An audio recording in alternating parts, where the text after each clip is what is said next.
Na mziki wa zimegonga saa moja dakika moja juu ya saa 4 asubuhi majira ya Afrika Mashariki. Msikilizaji hujambo na karibu kwa habari zetu za hivi sasa za Sevens Media. Hujambo na karibu. Mwanzo kwa vidokezo. Museveni endeleza utawala wake wa zaidi ya miaka 40 baada ya kushinda uchaguzi. DCI yamkamata mwanaume wa miaka 30 kuhusu mauaji ya kijana wa miaka 16 Tuma. Madhila ya polisi huko Nandi. Habari kamili. Ahlan wa sahlan msikilizaji, hujambo na karibu.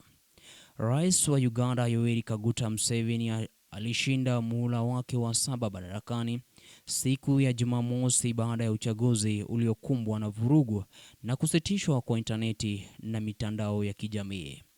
Kule nyanjani tumpate mwanahabari wetu Grace Mudhoni atufahamishe na kutueleza mengi zaidi kuhusiana na tendo hilo. Siku moja baada ya uchaguzi mkuu, Yoweri Museveni ameteta uongozi wake baada ya kuongoza kwa zaidi ya miongo minne. Museveni mwenye umri wa miaka 81 alipata 71.65% ya kura, huku mpinzani wake Robert Joseph Kyagulanyi almaarufu kama Bobi Wine akipata 24.72%. Struggle since 1971. I also want to thank the NRM members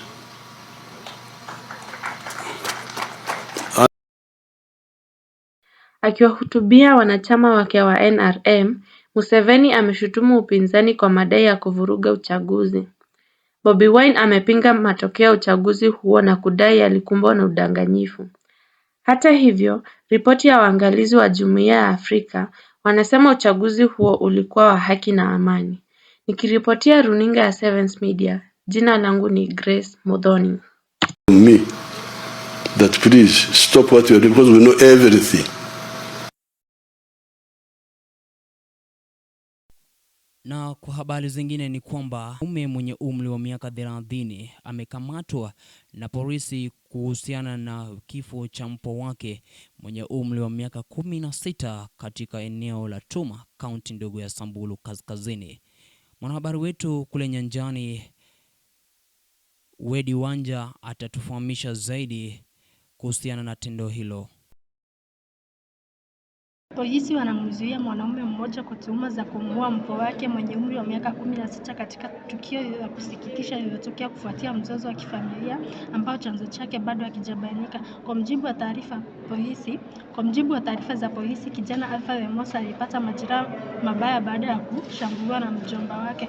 Mwili wa marehemu umetolewa katika hifadhi ya maiti katika hospitali ndogo ya Baragoi. Familia ya marehemu inaomba polisi kufanya uchunguzi wa haraka ili wapate haki ya mwanao. Nikiripotia Sevens Media kutoka Samburu, mimi wako Wedi Wanja. Na kwingineko ni kwamba Inspekta Jenerali wa polisi Douglas Kanja ametoa makataa ya siku 3 kwa kitendo maalum kuwatia mbaroni polisi zaidi ya 10 waliovamia kundi la vijana waliokuwa wakicheza pool table kule Nandi. Mwanahabari wetu Philemon Ngolwa ataweza kutujuza mengi na aliweza kukita kambi maeneo hiyo na ataweza kutujuza mengi zaidi kutoka eneo la Nandi. The issue of police brutality, particularly the kupitia video iliyosambaa na kanda za CCTV zilizonasa tukio hilo zikionyesha maafisa waliovalia sare wakiingia katika ukumbi wa kucheza pool table na kuamuru vijana hao walale chini.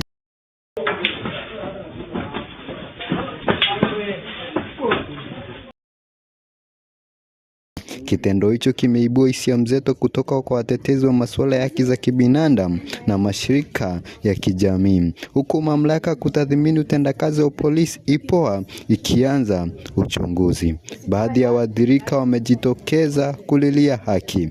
Waziri wa usalama wa ndani na utawala wa kitaifa Kipchumba Murkomen amelaani vikali kitendo hicho na kuongeza kwamba uchunguzi unaendelea na polisi atakayepatwa na hatia sheria zitachukuliwa dhidi yake.